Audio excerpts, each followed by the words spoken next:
The consensus conference process convened people over 3 weekends. The first weekend was to figure out what kind of questions do we need to ask, and then who else do we need to bring to the table.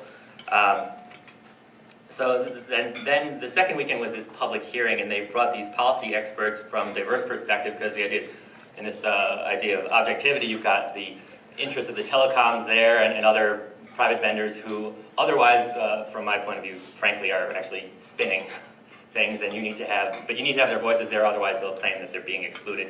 If anyone's a telecom here, sorry for telling the truth, but I don't think there's any in here.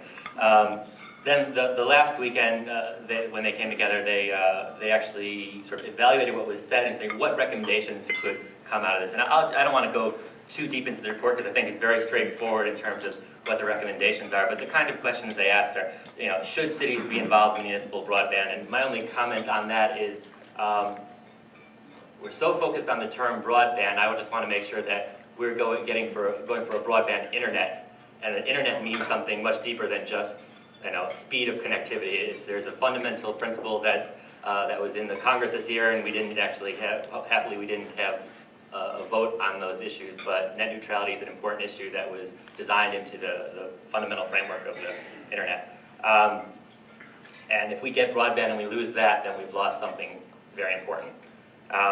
Other questions that were asked is how to pay for these things. So the funding models are explored, and this document doesn't go into great depth, but at least it shows that the community was engaged in a process. And I might as well just jump to Minnesota and Minneapolis. And not only, Catherine's obviously excited that this thing has come to fruition, but we in Chicago are really excited. And when I read the documents in June and July, I was very excited because this is a model that the community got involved and got behind something, and they actually had a community process as opposed to, I don't know, Chicago politics is a little bit different, and I won't go too deep into that, because I got some friends here. The Chicago, the RFP for wireless came out a few weeks ago, and this was part of a process where the city had hearings over, last year there was a wireless task force. They had 4 hearings around the city, and they were very well attended. We had a digital inclusion committee that was created in May of this year, and we had several meetings in 3 of the libraries in the community area and 1 in the downtown. When we saw the model of the community benefits agreement in July, we realized that this was something special, that there was a community process, and for us, digital inclusion means inclusion in the policy process, and that the community is actually consulted. And we wanted that. There are other models where organizations may sort of come in at the top, connect to all the right people, say, we've got a nice plan for you, and here, and they get some resources, and it sucks resources away from the community, and doesn't connect to the community, and you can have a nice plan on paper, but I want to have community involvement, and not just leading up to it, but afterwards, and figuring out if you don't engage people and the principles of asset-based community development, you need to have them engaged in a real way, and they see that they're actually a stakeholder. And so that's what we're trying to do in Chicago. I represent CTCnet Chicago, and CTCnet Chicago is one network of, there's about 100 member CTCs in our network, but I know for a fact that there's 250 CTCs in Chicago, but we think there may be up to 500 CTCs. A CTC is a community technology center, but they may be people who don't even call themselves a community technology center, who have set up a few computers in the basement of their church, and they're so busy just helping people in their community, they don't have time to pay attention to what's going on and aren't aware that we've had this network. I always tell people that it took me going down to Austin, Texas for a national conference to find a whole bunch of important people in Chicago who are working on the same thing. So this is the power of community networking, is that we have to figure out tools that connect people to each other. And what I like about the Minneapolis model is this community process where you've got plenty of expertise right here in your own community. It's a question of how you connect those people up. So we don't have to, if there's any people outside of either Illinois or Minnesota here, I would tell them, find the people who are local in your community first. And even if you do bring in some outside consultant, just make sure that that consultant is definitely going to be working with them. I wish more people from other places were here because I want them to spread the word about what happened with the Community Benefits Agreement in Minneapolis, because that'll make my job easier in getting one in Chicago. We say we've got a model and everyone in the country is looking at this model. So Chicago Digital Access Alliance was formed 2 months ago officially, and we brought together 3 initial networks: the CTCnet, a group of people, the Digital Development Corporation Oversight Committee, which I've got my partner Lowry Taylor, he's the founder of that, and Faith Tech, which connected a lot of faith-based organizations. So our 3 groups came together as networks in themselves, but seeing that we needed to be connected and that we wanted to build an open, a big tent that we would invite others into from a real community perspective. In terms of, in this big tent, we need a big vision. And I think there's got to be a big vision for digital inclusion. There's got to be a big vision for what broadband means and what level of capacity and throughput it's going to be on our networks, and the qualitative things that I've mentioned in terms of the internet. And then the actual economic development potential of these projects. I give this kind of spiel about the top-down history of the digital divide. Digital inclusion is one of the variants of kind of the positive flipping of the term digital divide and recognizing what we actually want in the future. But too often there's this, what I kind of say is like this lip service or kindergarten version of digital inclusion, which is, we've addressed the digital divide in such a way of, okay, now we've given out some computers, or now you've got a little bit of connectivity, or we've got given you a little bit of training. Those are sort of the historical old ways of the top-down sort of giving you some way of addressing the digital divide, the way they can say they've done something. So in this history, first there was, here, we'll give you equipment. Then the community had to push back and say, we need resources for training. All right, so then, okay, now here's some training dollars that we're going to throw into that. And it was obvious that it was needed, but we had to agitate for it, essentially. Then the internet came on the scene, and everyone was aware of connectivity. We'd say, we got to get connectivity in the communities, too. But to me, each of those 3 things are dynamic, and we look at them sometimes statically. Oh, we've already given you equipment. Well, equipment's moving all the time in terms of the capacity that's on the processor.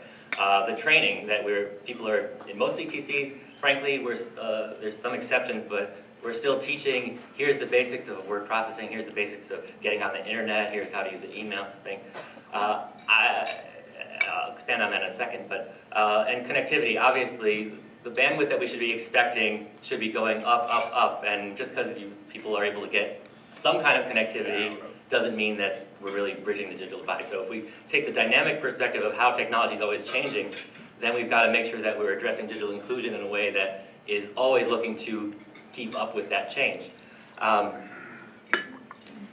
So the digital, well, when I take my positive spin on digital divide, I go to digital literacy, and I combine that with media literacy, and then I want to go further to digital excellence, fluency with the media, and I want to see people using collaborative tools. Web 2.0 may sound like a buzzword to many people, and there's a lot of buzz around it, but there's some deep things that, there's some innovations, but it's really going back to what is in internet design at the base in terms of peer-to-peer networking, and the potential of what's possible of tagging things, and the social networking is really pushing this phrase, power to the edges.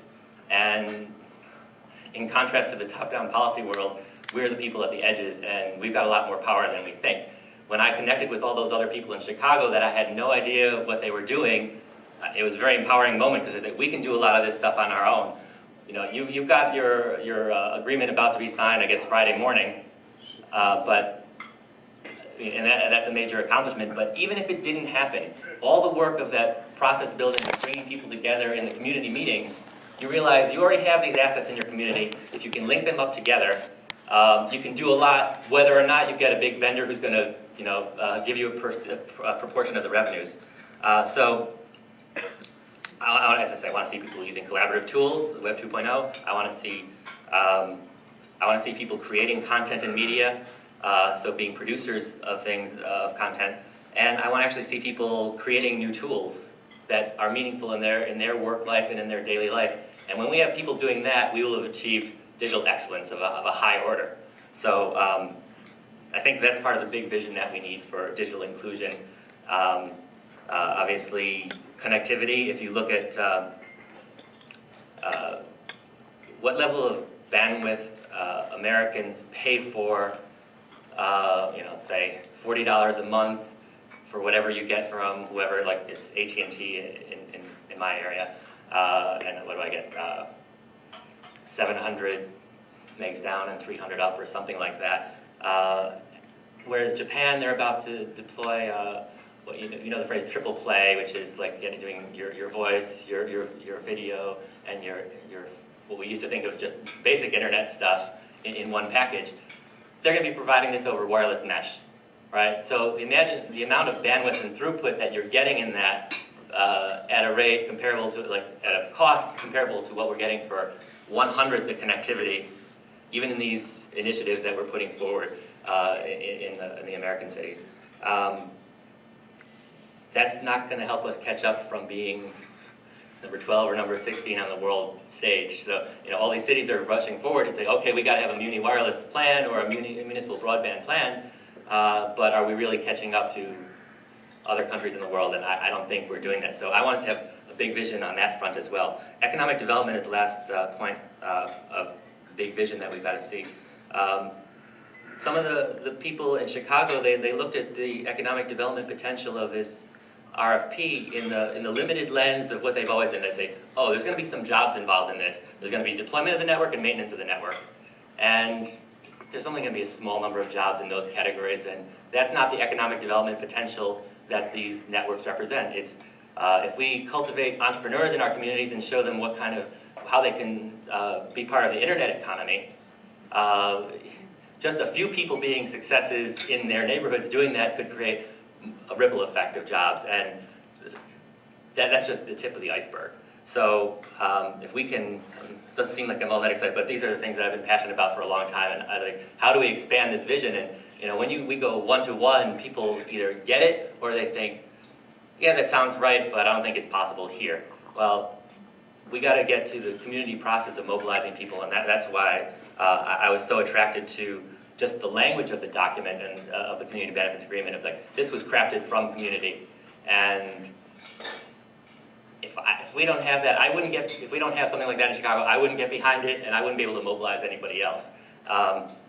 And that's the basics of what I wanted to say, and I'm just so happy that I've got a model to point to now that I respect. And thank you, Catherine, and everyone here.